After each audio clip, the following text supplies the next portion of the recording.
Hello everybody and welcome back to my channel, and today we're going to be discussing the relatively new World War II game called Enlisted.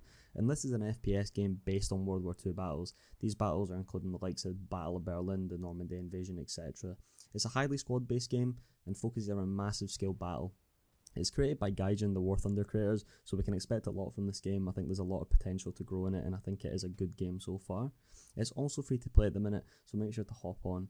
We're going to discuss everything from the squad system to the campaigns, the gameplay, basically to everything about the game that I've learned so far in my time playing it, the good points, the bad points, and then we'll finally wrap up with my opinion if it's playable and if it is a good game to play at the minute.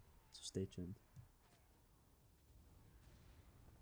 So diving straight into the campaign system, we do have 4 main campaigns, 3 of which are playable at the minute, 2 of which I've played.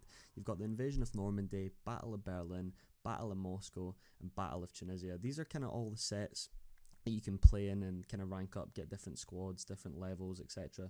I've played the Invasion of Normandy and the Battle of Berlin. The Invasion of Normandy I feel like is very good, but I think there is an imbalance on the main Normandy map. I think it's kind of hard for the Americans to push on and grab points just due to the fact there's so many mounted guns and it's just so easy to get mowed down wherever you go. The cover is in good levels, but I think there is inconsistencies throughout it, so you can just be opened up to complete gunfire. Also, the tanks and planes don't make it very easy for you to actually progress, although when you get a good team you can progress, and that is a great feeling. The Battle of Berlin, much more balanced. The maps are good, they're kind of in rural areas.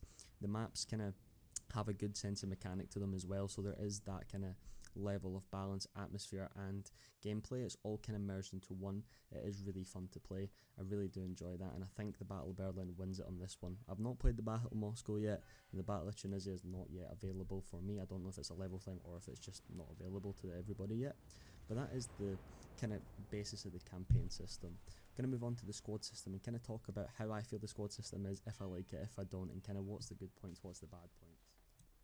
Moving on to the squad system, each campaign has its own squads. These are unlocked through different levels as you play, along with the weapons in these squads. And for the soldiers, there is different weapons that you can use and progress with, such as snipers, engineers, different kind of soldiers, different kind of classes as you will, that you can play.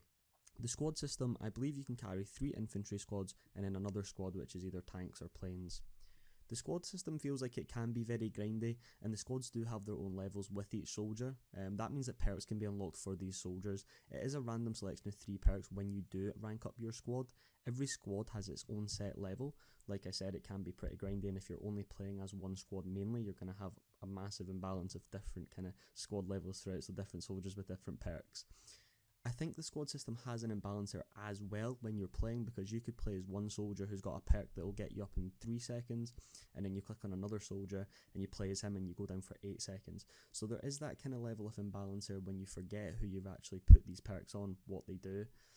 You also must buy equipment through the logistics tab and assign it to the soldier, so you don't get the guns automatically through an unlock system. You actually have to go in and buy the guns on the logistics tab using in-game currency and then assign it to that soldier, and that's for different types of soldiers, like your snipers, your engineers, like I said earlier on, for example.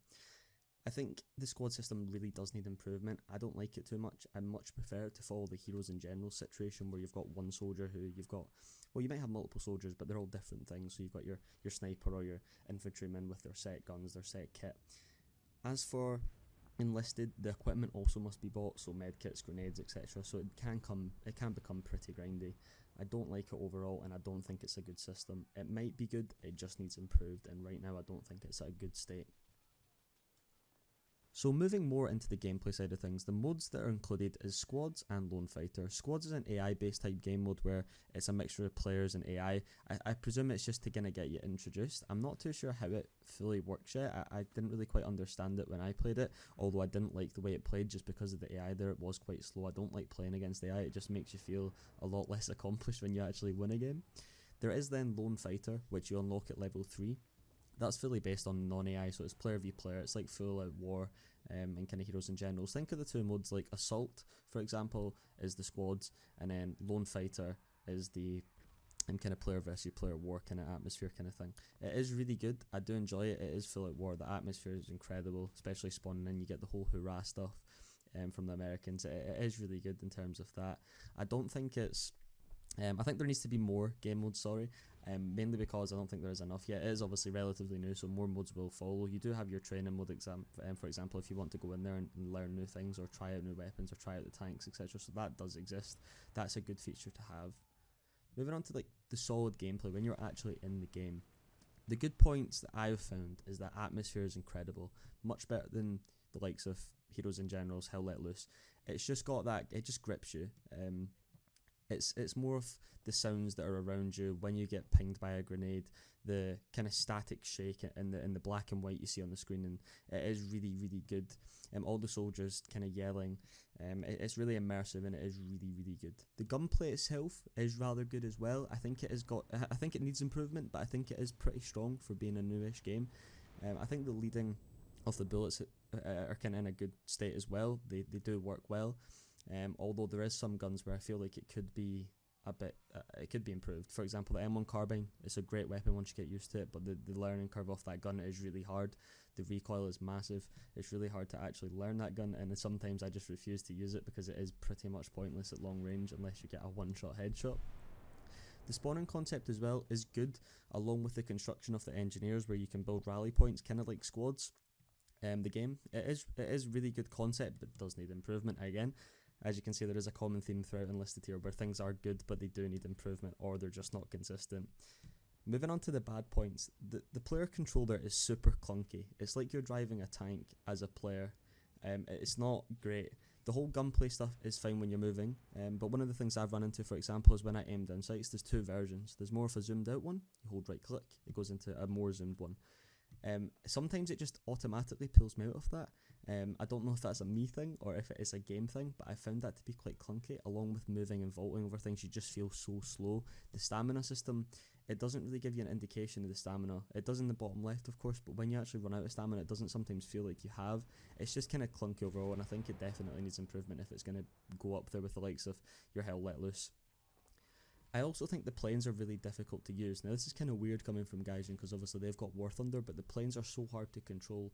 I think there's also an imbalance there with that because when everybody spawns in first, you spawn in and the planes are so close to the players, and if you get a bomb at the kind of enemy spawn point, it's just instant death. Like, there's no avoiding it. So the planes definitely need a fix in terms of. To be fair, I wish they just followed what they do in War Thunder because it would be so much easier to use. And moving on to the spawning.